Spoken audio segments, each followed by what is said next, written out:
welcome to Schmidt List Live. I'm Kurt Schmidt, president at Foundry, and this show is meant to educate and inspire leaders in technology. Welcome from my to my homeschool, which is happening today. I also am really excited today because we're going to be talking about what will software disrupt next with my friend Jeff Myhre. The interesting thing about today's show is I definitely want your comments and your questions as we're going along, so make sure you get into the chat feature. Jeff and I are going to be chatting about all things future, I guess, by obviously checking out the past. So I want to jump right in and talk to Jeff. Jeff, how you doing today? How's your world over there?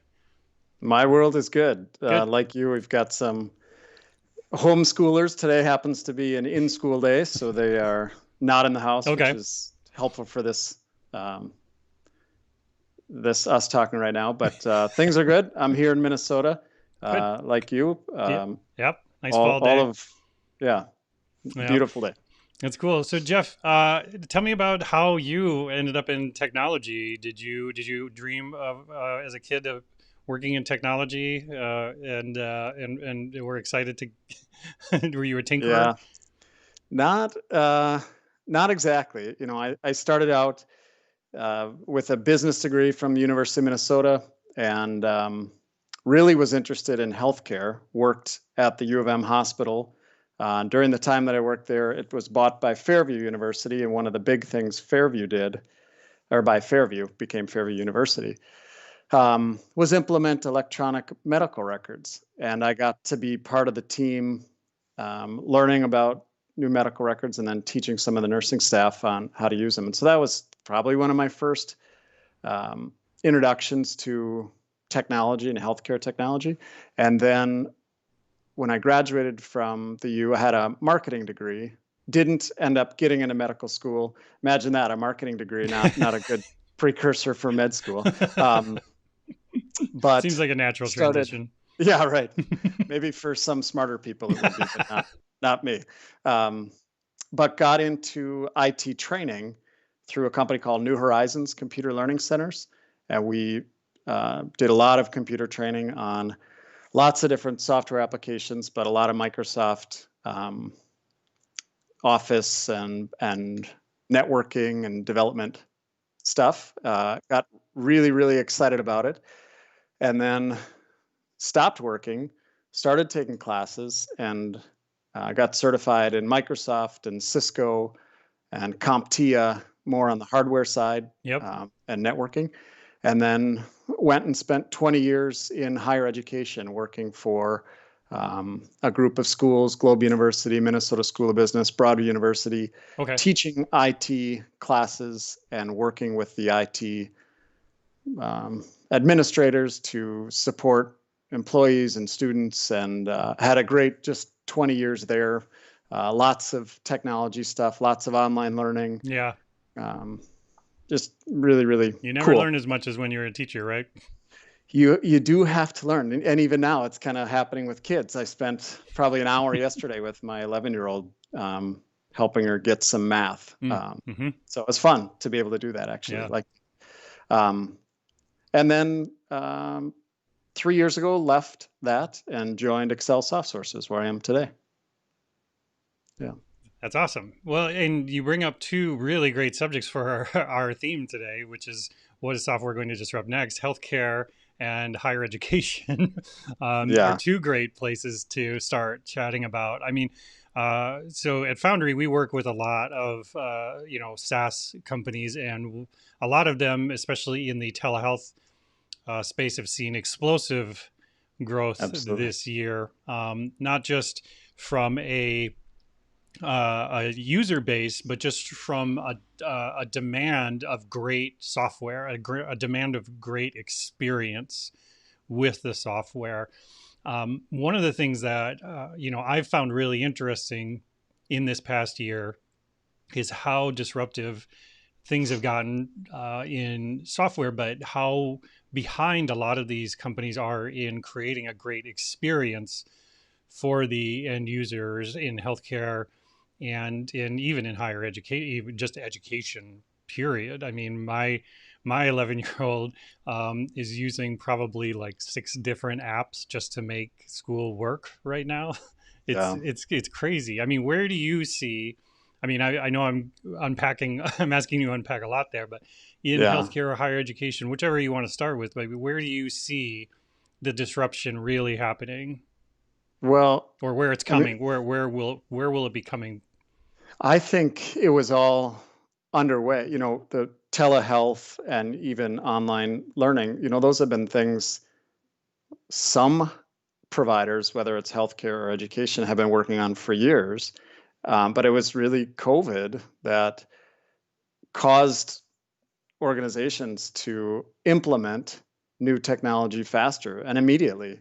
And I think step one of implementing technology is just doing it, getting started, and then step two and three is make it more user friendly and improve the experience. Maybe kind of rationalize all these different tools we're using down to a couple that work really well, Yeah. and make sure everybody knows how to use them. And so, I mean, I think I'm amazed at how quickly so many organizations, whether it's healthcare, education, or other banking, for example, switched to remote delivery of services Yeah. so quickly. And I'm sure there weren't a lot of. I'm curious, actually, to know from you, like, were those conversations happening with some of your clients or just Yeah. people that you talk with? Were they already in the works and COVID just accelerated it? Or 100% that, Jeff. Like, yeah, yeah, there was a lot of talking for 2019, yeah, and even right into the beginning of 2020. There was a lot of conversations, you know, yeah, and then then everybody kind of froze. Everybody kind of said, let's hold off for a second and see what's going to happen. And then it was, oh crap, like yeah, throw money at this problem. yeah, you know and it's funny, I brought it up on a show with Grant Wood a few episodes back, where I was really surprised at the amount of innovation and disruption that happened with some of these organizations, because the thing that was blocking a lot of things in earlier last year was just plain bureaucracy, just plain you know people just in their own way. And yeah. I'm curious on your perspective, Jeff. Did all this bureaucracy just fade away with COVID because we're all working from home? All the bureaucracy went away, um, you know, or was it a panic mode, in your opinion, that people just hit the panic button and said, we have to do something?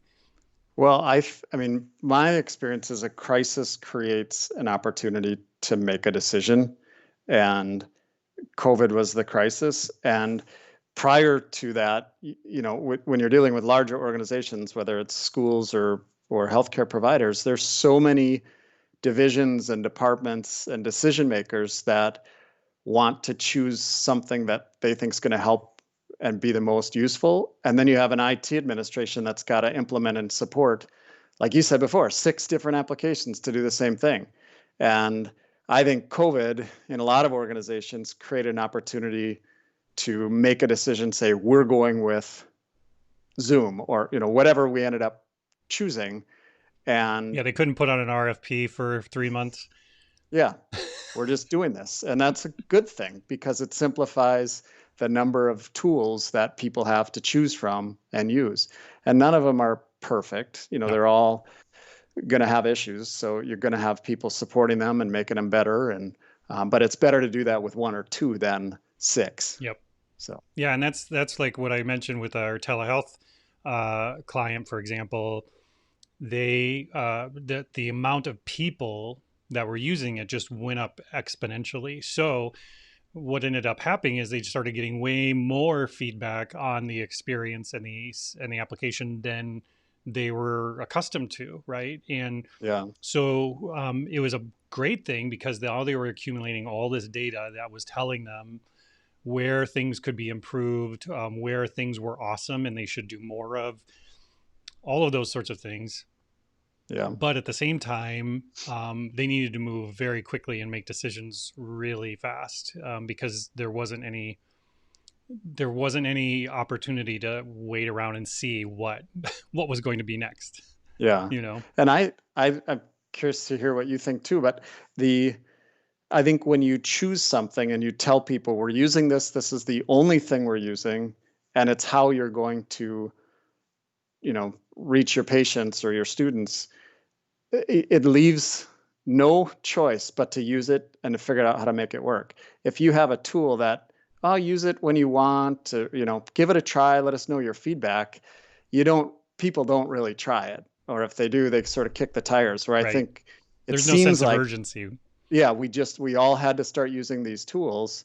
And that's where you're saying you got a lot more feedback with this particular client, probably because everybody had to use it. And Right.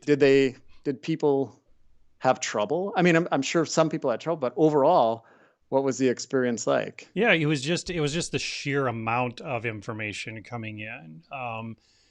Just the loudness of the data, and then having to be able to parse that, and then to be able to have new processes around extrapolating that type of data into a way where you can actually use it to make some decisions. Because, and I talk about it on the show all the time, is that companies are great at accumulating data, but they're very poor at using that data to make decisions. Yeah. And I think, back to your earlier point, I think they were forced into a situation where they had to. I've got a comment here from Mike, who says, I think organizations were too conservative and playing it safe previously. COVID forced them to just make a decision and adjust, which they should have done to begin with. And so I don't disagree with Mike there. But again, it's that these companies, back to your point about IT, one of IT's role is to keep the data safe, to keep the organization safe. It isn't about, let's try the newest thing and see if that works. It's about laying a strong foundation, right? Yeah. And that's the friction between business unit managers and decision makers and IT, because Right. I think a lot of business unit, you know, managers or operations leaders, they want the shiny new thing. They want that tool that they're reading about in, the latest publications. But IT leaders know better that, oh, that doesn't integrate with our main, CRM or whatever tool we're using. And so Right. it's better to try to make a decision together, but then just go in with one, all in, and have it work. But yeah, like you said with the data, I'm curious what your thoughts are. Do you start with the strategy and figure out, okay, what are we going to use for data? And then you just capture those things you're interested in using? Or do you use a tool that captures all the data Yeah. and then figure out later what are the most important pieces of information? Well, I Any find that the thoughts? most important thing is to first figure out what questions you want to have answered first. Mm-hmm. Where I see happening is where people are letting the data kind of drive the questions, drive the strategy in a way where it's I've got all this information, and in my mind I'm looking at these numbers that are screaming this is good and this is bad or something, without backing up and really understanding where are we trying to go as an organization, what questions are we trying to get answered, what problems are we trying to solve, and then using that data to apply to that to say what information or what changes can we make in order to steer us towards answering the right questions, right? So Yeah. it's like a product roadmap. All right. I've seen people in the past with a product roadmap, which is just a list of features that need to be released, you know, and a great product roadmap is a roadmap of questions you want to get answered over time, right? How can we grow in this market? How can we how can we get people more sticky in this market, right? And calling the percentages, like saying we want a 90% NPS score, or and standardizing it, and then saying what are the areas here that we can do to aim towards our goal, and bring the user along with us with a great experience, versus where you've got some of the organizations just driven by anecdotal research, internal anecdotal research, right? Well, 7 years ago we tried that and it didn't work. Yeah. you know? So I think it's really about understanding fundamentally what questions do you need to get answered in order to be successful as an organization. And then taking that and looking at the data and saying, does this data help me answer these questions? Because it might not. You might be asking the wrong questions. An NPS score might be the wrong thing for your organization. Yeah. Maybe you need something different or more comprehensive. Yeah. So in the world we're in today, where do you see, if we just think about healthcare Yeah. providers, uh, what's on the top of their list, would you say? Is it more the customer or the consumer experience, patients, and even payers, how well they're interacting with that provider? Or is it more the providers saying, we're starting to collect a lot of data, Yeah. and let's use it to provide better care or better experience? What are your thoughts Yeah, I, on that? I would say it's similar to what the financial industry sort of experienced a year or two ago, which is the you've got to focus on those clinics. You got to focus on the immediate frontline providers. The users are usually a bit more savvy, so they'll figure it out if they need Mm-hmm. to. But it's those clinics that have archaic systems, that don't have the time for training, as it were. They don't have the time to shut down their entire operation in order to add a new service level.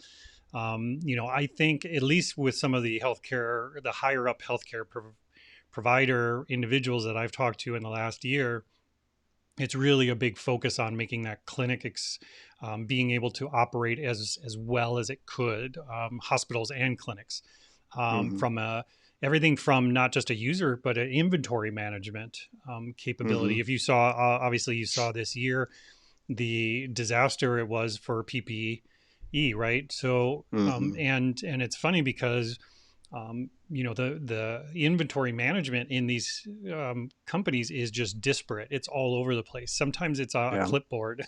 There could be 10,000 N95 masks sitting in the basement, but just because somebody didn't check a box on a clipboard, it might not know Right. it's there. So Yeah. there's a whole area of disruption, just in the inventory management side of clinics, let alone the patient experience when you're there. And so it's this broad encompassing sort of approach that I think insurance companies and healthcare providers and hospitals are really trying to deal with. It's been quite an interesting year in the disruption side. Yeah. But if I was to Absolutely. say, if it was coming down to hospitals and healthcare, obviously telehealth on the consumer side is big, but just inventory management and the revolution that needs to happen there inside of these places is a huge Yeah. opportunity. Yeah. Yeah. Tons of work to do in both areas for sure. Yeah, and And that's the and and thing. always will be. Yeah, Yeah. yeah, exactly right. And that's the problem, though, and you've probably experienced this as an IT professional, is that on the business side, there's a culture of doneness, right? Which is like, well, when is the data lake going to be done, Jeff? Right. You know, when's our Yeah. new ERP system going to be done? Yeah. I And yeah. because we came from that a long time ago, right? And if you went to school in the 90s and we had CD-ROMs, and your software was done, right? Yeah.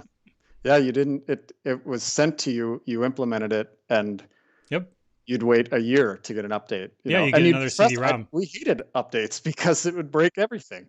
And then you spent, you know, weeks fixing it again, patching things, and you'd get that update, and then a few days later you'd get the patch to the update because it didn't they didn't take into account this type of server or whatever the problem Yep. was. But Yep. And yeah. that's the thing, is with the promises of technology just in the last year, right? We've got, I mean, let's just go through the buzzwords, right? You got AI, AR, VR, blockchain, all of these things, but I'm still kind of waiting for that revolutionary thing. Did I miss it, Jeff?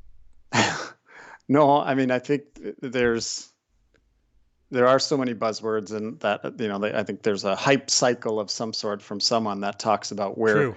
certain things are at. And um, but at the end of the day, like you were saying before with the data project, you've got to decide what is important and what you want to focus on, and then get that right. And so if it really is, providing better operations in a clinic because you have a better idea of your supply chain, great. Focus on that, get it right, do it right. Um, and and it's never going to be done, like we said. So you're going to continue to have to focus on it. But if that's the most important thing right now, get it, focus on it, make improvements to the Right. point where you achieve the goals you want, and then move on to the next challenge. And so I don't know, that's what I think IT people are the best at, is just solving challenges. What's the challenge of the business today? You Yep. get people focused on it, solve it to a point that it meets the objective, and move on to the next challenge. And there's Right. just no shortage of challenges or opportunities to do things better. Well, and I think So that's the attitude that's had to shift, especially this year with how things have changed, is IT can't have the get off my lawn sort of attitude.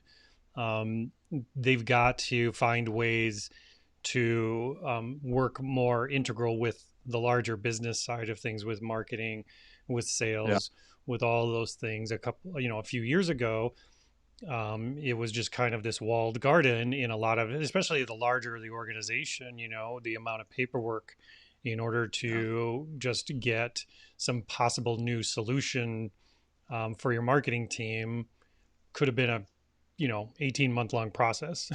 yeah. you And know by then the technology changed. There's something newer and faster, better, cheaper. 100%. So Yeah, yeah, and that's why when you go, I've talked to these leaders in these larger organizations, and they say we're 7 years behind.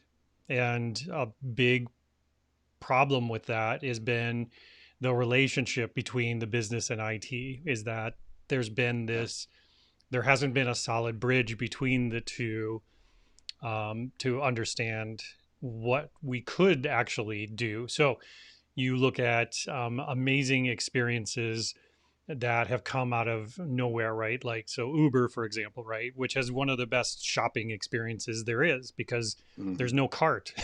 It's just, I just yeah, pay and I go and I get my thing and I'm set.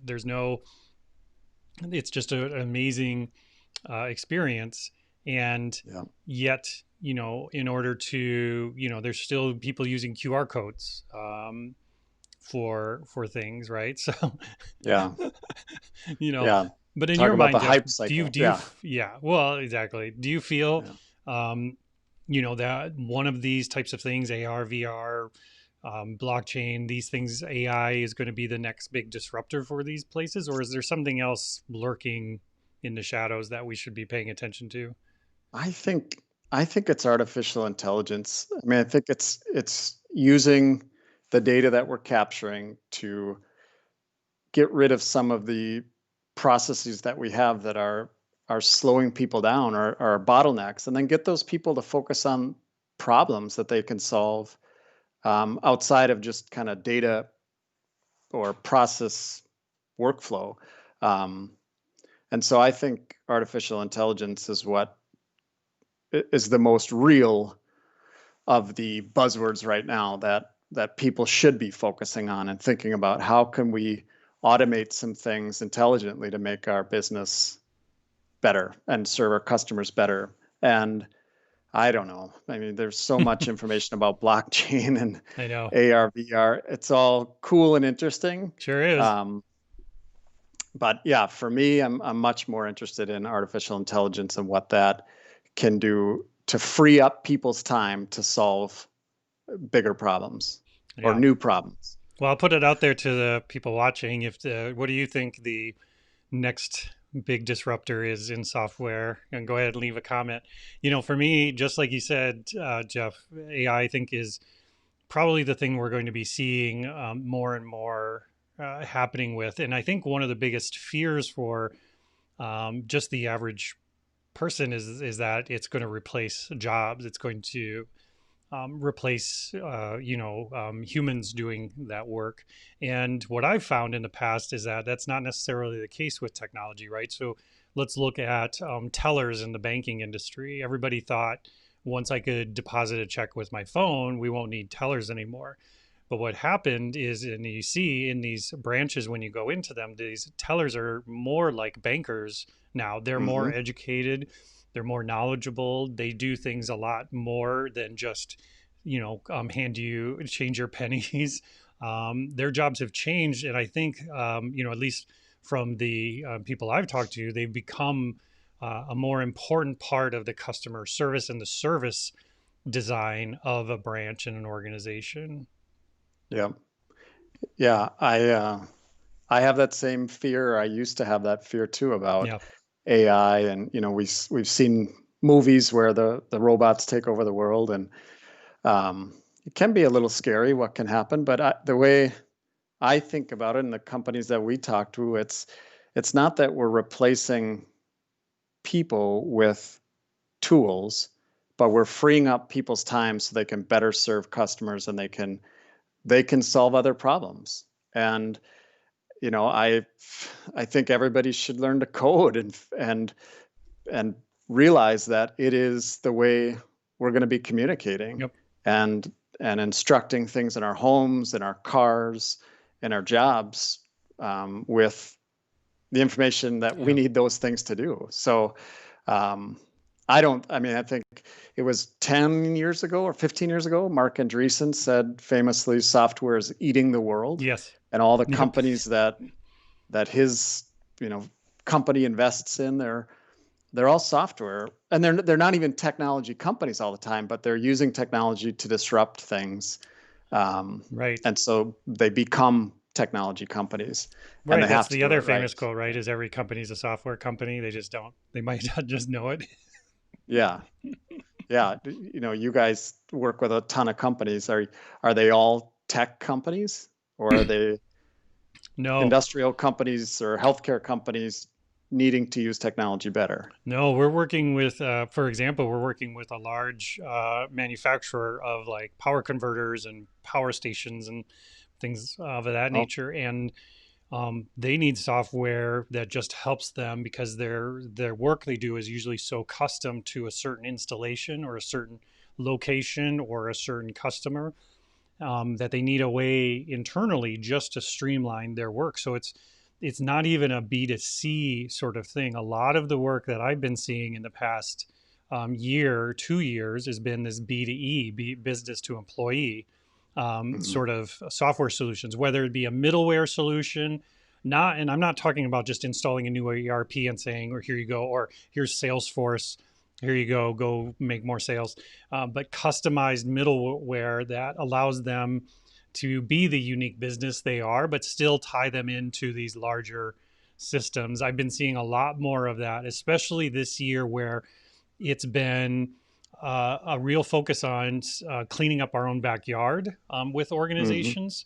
Whereas before they kind of kicked the can down the road and we're like, well, we'll get to that when we have time. But right now we've got to launch this big consumer initiative or this large, like I said, data lake or something. And now it's these more streamlined things where it's like, well, geez, this thing could just work better if I had this dashboard that showed me everything Yeah. I needed for the day. I could be that much more efficient, especially because I'm working from home or working from, you know, um, my home slash barber slash restaurant slash, you Yeah. know, right? How Yeah. about you? I mean, what Coffee have you seen shop. people focused on this year? Well, I think just kind of that whole point is you have companies that know they have to take care of legacy systems because everybody's using it, but they also want to make improvements that are unique to their company or their customers to drive more innovation, accelerate development, bring new products to the market quicker. And so you need both.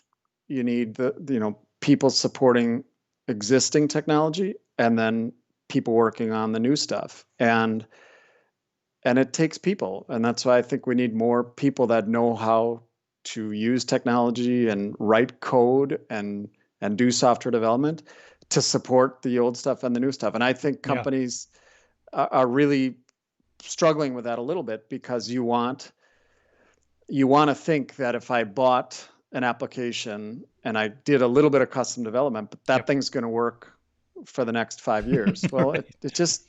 it's constantly needing to get changed. Yep. And and connected to other systems you use. You need data brought in from the government or from, your other customers or your consumers. And so there's, applications that need to be integrated. So there's just constant work. And I think with COVID, whatever plans people had in place at the beginning of 2000 had to get disrupted or had to get dropped or accelerated because we had to figure out how to work with people remotely, and get data or get information or get technology to people at their homes. And now, hopefully, we're starting to see those plans people had at the beginning of 2000, or maybe they're reinventing and saying, okay, this worked pretty well. Right. Let's work on the customer experience, or let's work on, or doing more of this and less in-person stuff, Yep. because it's quicker and just as effective, if not more. So Right. I think people are still trying to figure out: are we through the troubling times? Are we going to get back to normal? What's normal look like? And then what should we focus on? And so I think it's a combination of supporting those legacy systems so that they work as long as they can, but then freeing up the time of your more senior developers and architects and product owners and managers to say, okay, what's next? How do we innovate and drive new revenues for our business? Yeah. So Jeff, one last question. If you have some advice for maybe a junior developer, somebody getting into development right now, what are some skills areas, pieces of technology, things? What would be your advice to them in order to help them, just be more successful in the near, maybe even long term? Yeah, well, so if someone's already in development and they're a junior developer, I think it's repetition. It's working on multiple projects. Technology changes so fast. You've got to be interested in learning the newer tools, and ask a lot of questions. Pay attention to what the senior developers are doing, and be a really, really good communicator. I was just on a call before this one with a team that has a daily stand up, and our folks are sharing, what they did yesterday, what they're focused on today, and they're doing it now because of technology, face to face. Yeah. And so you've got to be a good communicator. Turn your video on, do calls, with video on, be focused on those calls. Always be learning. Yeah. And that's the hard part, right? It is. Well, that's why I say the soft skills are the hardest skills to learn, right, Jeff? Yeah. And the desire to keep learning new stuff, because you get to become an expert in a technology, and pretty soon those people who come in with a new technology, a new skill set, leapfrog you to some extent because they're now using the latest and greatest, right. And you didn't keep learning. So it's hard. Because that's the hard thing, right, Jeff? Because you really want to master something, right? It's human nature, right? I really want to master, cold fusion. Or good example. I like that. Yeah. I really want to be a master of cold fusion. And then, just all of a sudden, all these other frameworks and platforms and things show up and pass you by. And still, for some people, it works great. I know a company that has a legacy system built on cold fusion with a Flash front end. This is no lie. That's like a custom ERP system for a $20 million, $30 million a year business. And these guys who are in their 40s are just running that cold fusion thing. They've got a job forever. They're just going to keep tinkering away and making it happen, right? So, I mean, there is a niche for mastery, right? But to your point, in order to, I think, have that fulfilling career, you've got to be forever curious, right? Yeah, and always be excited about learning something new. And companies have to, engineering leaders have to realize that it is hard work to learn that new skill and to figure out how to bring people along, get them excited about why they should move from. I think that's the hard thing, especially it doesn't matter if you're an agency like ours at Foundry or if you're General Mills, finding that in carving out that time intentionally and purposefully for people to have the space to learn new things. When I was younger, they were like, if you want to learn something new, go home and do it on your own time. Don't do it here. Right. Right. But it's not like that these days, right? Hopefully not, because they're going to learn the new thing and then be gone to the Yeah. company that's going to pay them more for the new expert. So, Yeah. but I know I'm dating myself by saying go rub some dirt in it, but mhm, yeah, I mean, the people that we hire expect to have some elbow room, some room to explore some new things. And so as an organization, it's part of our mission to try and bring in new, exciting work and technologies, because that's going to fulfill our employees, and that's going to get us known as a company that does more interesting, exciting work. So it's ecosystem you can build if you are intentional about it. yeah, yep, Cool. I agree. And we look for those skill sets when our customers ask for them. We also have a real focus on just finding people that like to solve problems Yep. with whatever tools they have in their toolbox at the time, but being very interested in learning the new tools Yep. so they can add to their toolbox and be more valuable to their ultimate clients. So yeah, That's awesome. it's So before we go, Jeff, tell me about Excel Soft Solutions and our soft sources. Sorry, I did it again. it's a tongue twister. Yeah. Excel Soft Sources. Tell me about the So work you do there, and if I want to find out more about the work you do and how I could work with Jeff, give me the deets, as they say. good. So Excel Soft Sources is a 15-year-old IT services company. We're based here in Minnesota, but all of our developers are in Latin America, mostly in Costa Rica. And 15 years ago, our founder uh, was down in Costa Rica working for one of his clients and realized the huge amount of talent and focus that the country of Costa Rica puts on software development and technology outsourcing as a big source of trade and revenue for the It's country. huge. Yeah. Microsoft, HP, both have huge offices down there and have since the 80s, and have been training people in universities there to really focus on technology. So we have great people down there working for mostly U.S. and Canadian companies, some European companies, and a long-term staff augmentation model where our people are dedicated, work 40 hours a week for clients. Average length of time is around 6 years for our engagements with companies. And it just gives them a chance to have a more diverse team. Mm-hmm. Um, Yep. in other parts of the world that they aren't going to go open up their own office. Yeah. And Costa Rica is a better time zone than other places. Yeah, well, for us Midwesterners, it's perfect because it's Yep. Central Time Zone. But yeah, it works really well for anyone in the American, and companies and product owners really wanting to talk to the developers to make sure they're efficient with their time and they're on task with what they're working on that day. So yeah, it really is a good location for talent and proximity to companies in Northern America. That's awesome. Well, Jeff, again, I want to thank you so much. I love your insights, and thank you for the questions too. It was a lot of fun chatting with you today. Good. Well, thanks for the opportunity. Yeah. All right, everyone. So we're going to close it out today.